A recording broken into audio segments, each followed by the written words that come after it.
कंबाईनच्या जागा वाढ मागणीसाठी प्रचंड पूर्ण मोठं आंदोलन हे चालू ठेवण्यात येणार आहे। या ठिकाणी फक्त परीक्षेची तारीख पुढे जाणे हा एवढा हेतू नव्हता, तर कंबाईन असेल, राज्यसेवा असेल, या सर्व जागा वाढण्यासाठी प्रयत्न करण्यात येणार आणि हे आंदोलन जागा वाढल्याशिवाय स्थगित करण्यात येणार नाही।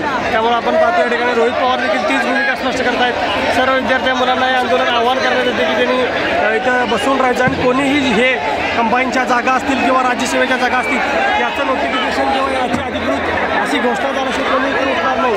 प्रचंड अशी विद्यार्थ्यांची गर्दी आणि मुलांनी आत्ताच नोटिफिकेशन आला त्याचा जल्लोष साजरा केला आहे। पण कंबाईनच्या जागा असेल, राज्यसेवेच्या जागा असतील, कृषीच्या जागा असतील, या सगळ्या आल्याशिवाय मुलं इथून हलणार नाही। सगळ्या मागण्या या ठिकाणी मागण्या